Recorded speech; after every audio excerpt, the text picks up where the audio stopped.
Hello guys, আমি শম্পা আর আমার চ্যানেলে আসার জন্য তোমাদেরকে অনেক অনেক স্বাগত। আর আজকে আবার চলে এসেছি তোমাদের জন্য একটা ক্লে জুয়েলারি নিয়ে। আর এই ভিডিওটা আমার অনেক দিন আগের ভিডিও। আমি এতটাই ল্যাদ খাই, ল্যাদ খেতে খেতে তোমাদের সাথে ভিডিওটা শেয়ারও করা হয়নি। আর জুয়েলারিটা বানিয়ে আমি কিন্তু জুয়েলারিটা ইউজও করে ফেলেছি। আর কোথায় ইউজ করেছি সেটা তোমরা অবশ্যই দেখেছো। পুরো ভিডিওটা দেখলে বুঝতে পারবে যে আমি এই জুয়েলারিটা ঠিক কোন জায়গায় ইউজ করেছিলাম। সো চলো জুয়েলারির প্রসেসটা তোমাদের সাথে এবার শেয়ার করা যাক। তো দেখো, প্রথমেই কিন্তু আমি এরকম গোল গোল করে নিয়েছি, আর একটা বড় গোল করেছি, আর দুটো ছোট্ট ছোট গোল করেছি।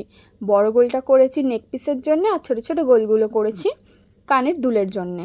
তো দেখো, গোল গোল করে নিয়ে তারপর কিন্তু এরকম লম্বা লম্বা করে মানে দাগ টাইপের করে নিয়েছি। তো এরকম পরপর আমি 3টে করব। আর দেখো, আঠাগুলো কিন্তু খুব একটা বেশি দিতে লাগে না ক্লে জুয়েলারির উপর। তো চেষ্টা করবে এই দাগগুলো যাতে সমান সমান হয়। আর সত্যি বলতে আমার হাতে না একদমই টাইম ছিল না। এই জুয়েলারিটা না আমি খুব তাড়াহুড়োর মধ্যে বানিয়েছিলাম, কারণ এই জুয়েলারিটা আমার খুব আর্জেন্ট দরকার ছিল। তো তারপর দেখো, মাঝখানে যে একটু চোখ টাইপের হয় তো সেটা করে নিয়েছি। এটাকে চোখ বলে কি কী বলে আমার ঠিক এখন মনে পড়ছে না। তো থাম্বনেল থেকে তো বুঝতেই পেরেছো যে এটা কি জুয়েলারি। তো সেই জন্য দেখো আমি দুটো রুদ্রাক্ষের ফল বানিয়ে নিয়েছি। আর রুদ্রাক্ষের ফল বানানোর প্রসেসটা দেখেছো তো, ওই সিরিজ কাগজের উপর রেখে সিরিজ কাগজ দিয়ে গোল গোল করে নিয়েছি। তারপর কিন্তু একটু ফুটো ফুটো হয়ে গিয়েই কিন্তু আমার রুদ্রাক্ষের ফলটা রেডি হয়ে গেছে। তারপর দেখো, ইয়ারিংয়েও কিন্তু আমি সেমভাবে ওই রকম লম্বা লম্বা করে ওই যে চোখের মতো যে জিনিসটা ছিল সেটাও কিন্তু আমি এখানে করে নিচ্ছি। তো এখানে কিন্তু আমার পুরোপুরি দুটো কানের দুল আর হাড়ের ডিজাইনটা পুরো কমপ্লিট হয়ে গেছে। আর তার আমি যেহেতু এর মধ্যে ঘুঙুর লাগাবো সেই জন্যে কিন্তু আমি দেখো ফুটো ফুটো করে নিয়েছিলাম নিচের দিকে। ওই যে চোখের মতো যে বা পাতার মতো যে জিনিসটা বানিয়েছি সেটার নিচে এরকম ফুটো ফুটো করে নিয়েছি। তো তারপরের দিন কিন্তু আমি চলে এসেছি এগুলো কালার করতে। আমি কিন্তু 24 ঘন্টা এটাকে ড্রাই হতে রেখে দিয়েছিলাম, তোমরা 5-6 ঘন্টা রাখলেও হয়। তো আমার কাছে যেহেতু সময় ছিল না, আমি পরের দিন কালার করতে চলে এসেছি। আর ওই যে বললাম আমার কাছে বেশি সময় ছিল না বলে আমি কিন্তু এখানে কোনো রকম কোনো বেস কালার করিনি, আমি ডাইরেক্ট এখানে কালার করতেই লেগে গেছি।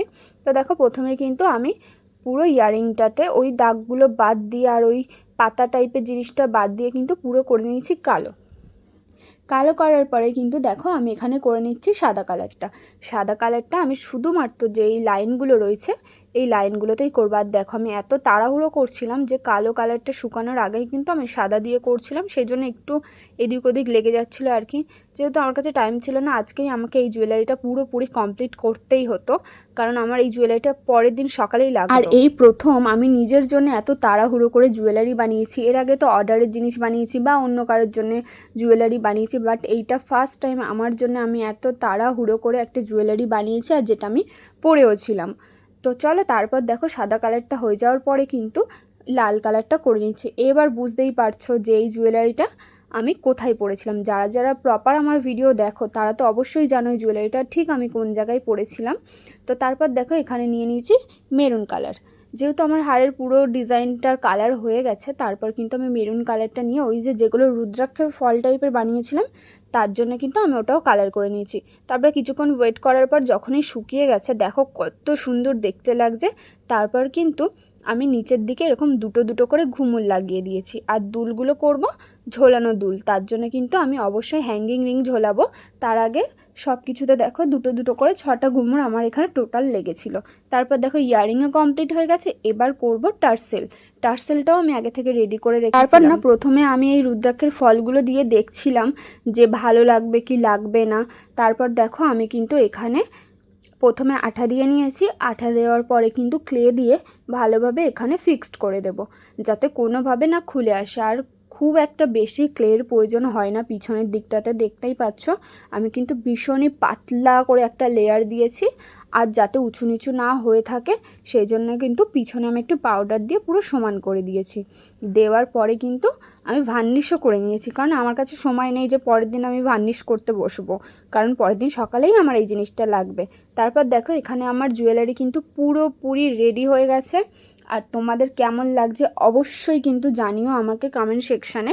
আর চলো এই জুয়েলারিটা আমি কোথায় পরেছিলাম, যারা যারা আমার ভিডিও দেখো না তাদেরকেও বলে দিই, আর চাইলে কিন্তু সেই ভিডিওগুলো অবশ্যই দেখে আসতে পারো। আমি কিন্তু এই জুয়েলারিটা পরেছিলাম তারকেশ্বর যাওয়ার ভিডিওতে। তো আমারও ঠিক এখন মনে পড়ছে না যে এই রুদ্রাক্ষের ফলগুলো আমি রেখেছিলাম নাকি খুলে দিয়েছিলাম।